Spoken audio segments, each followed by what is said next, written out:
TDP ఆఫీస్లో Chandrababu Naidu script ఏది ఉందో అది ఆమె చదువుతున్నారు. దానికి ఒక ప్రత్యేకమైన ఇది, ఎందుకంటే ఈ రాష్ట్రంలో ఆమె ఉన్నది లేదు, సమస్యలను ఆకలింపు చేసుకున్నది లేదు.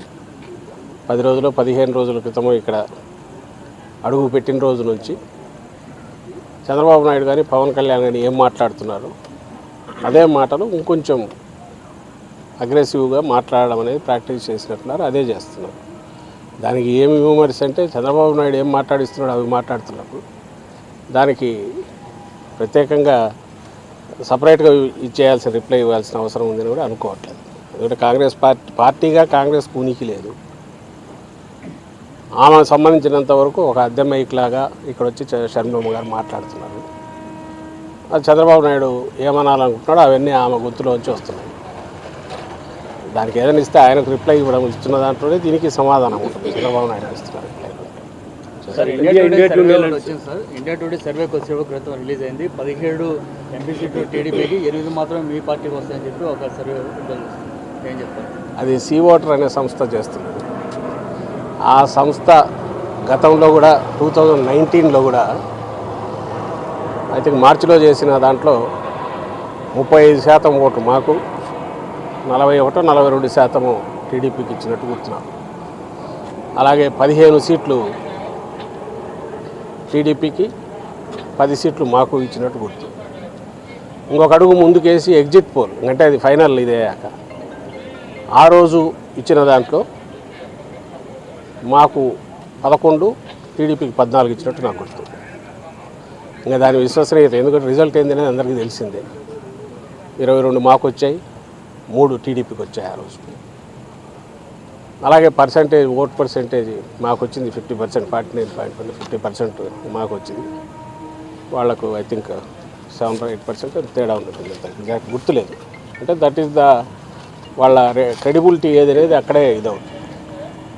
రెండవది, అలా అంటే మీరు అనొచ్చు మరి మిగిలిన సర్వేలు మీకు అనుకూలంగా ఉంటే ఇదవుతున్నారు. అల్టిమేట్గా ఎంత కాన్ఫిడెంట్గా మేము మూవ్ అవుతున్నాము, జగన్మోహన్ రెడ్డి గారు మూవ్ అవుతున్నారు, ఎంత డెస్పరేట్గా చంద్రబాబు నాయుడు లేదా టీడీపీ మూవ్ అవుతుంది,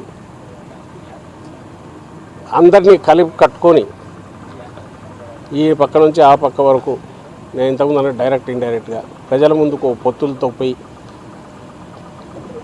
ప్రజెంట్ చేసి ఒక యూనిఫైడ్ దీని కింద 4 ఓట్లు దండుకోవాలనే ప్రయత్నం అదెట్లా చేస్తుంది.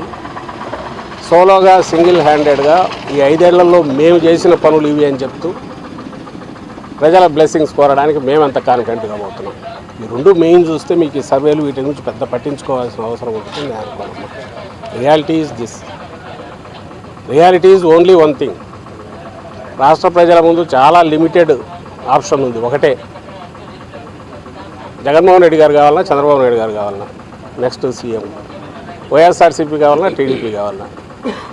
14-19 మధ్య టీడీపీ పాలన చూశారు, చంద్రబాబు నాయుడు గారి పాలన చూశారు. 19-24 మధ్య అంటే ఇప్పటికీ జగన్మోహన్ రెడ్డి గారి పాలన, వైఎస్ఆర్సీపీ పాలన చూస్తున్నారు. వాళ్ళు బేరీజ్ వేసుకోగలరు, ఇవ్వగలరు. మనం పైన ఎంత డస్ట్ దుమ్ము లేపినా, ఎన్ని పొరలు గమ్మినా ఆఖరికి రియాలిటీ అది. దాన్ని దృష్టిలో పెట్టుకొని ప్రజలు రేపు వ్యవహరిస్తారని, ఓటు వేస్తారని, చేసిన పనులే మాకు ఆ బ్లెస్సింగ్స్ ఇప్పిస్తాయని మా నమ్మకం. బీజేపీని తిట్టిన చంద్రబాబు మళ్ళీ పోయి బీజేపీ నేతలను కలవడానికి అది ఆయన ఆన్సర్ ఇవ్వాలి. పైగా ఈయన డెస్పరేట్గా పోయి వాళ్ళు ఈయన పొత్తు కోసం వెంపర్లాడుతున్నట్టు బిల్డప్ వాళ్ళ పత్రికల్లో. వీళ్ళు పెద్ద ఇష్టపడట్లేదు పాపం, వాళ్ళకు భాష రాక కాబట్టి ఢిల్లీలో అమిత్ షాకు వాళ్ళకి అర్థం కాదేమో. ఇక్కడ ఆ పార్టీ బీజేపీ పార్టీ నాయకులకు గొంతు లేదో, లేదా గొంతు అంతా అద్దె మైకులు అంటే చంద్రబాబు మనుషుల చేతిలోనే ఉన్నందువల్ల వాళ్ళు ఏమనలేకపోతున్నారు. కానీ పాపం ఇంత బతికిన బీజేపీకి ఎంత అవమానం అనిపిస్తుంది. నిన్న ఈరోజు పత్రికల్లో చూస్తే వాళ్ళు వెంబడి పడితే చంద్రబాబు పోయినట్టుంది, కానీ యాక్చువల్ సీన్ రివర్స్ ఉంది. మీరు గమనించి ఉంటారు. ఆయన హడావుడిగా పోయినాడు, అక్కడే ఉన్నట్టున్నాడుగా, ఎవరెవరితో మంతనాలు జరుపుతున్నాడు. సరే, ఆ వ్యవహారాలు ఎట్టపోతే మేమనేది మాకు కనపడుతున్నది ఒక్కటే, ఆయన ఏది పెట్టుకున్నా ఆఖరికి వచ్చేసరికి ఫ్రంట్ ఫేస్ చంద్రబాబు నాయుడుతో కనపడుతుంటాడు. రేపు ముఖ్యమంత్రిగా ఈయన వస్తే ఎట్లుంటుంది అనేది గతంలోనే వరుసగా జరిగిన అనుభవాలు ఉన్నాయి కాబట్టి ప్రజల ముందు ఆ పప్పులు ఉడకవని మేము భావిస్తున్నాం.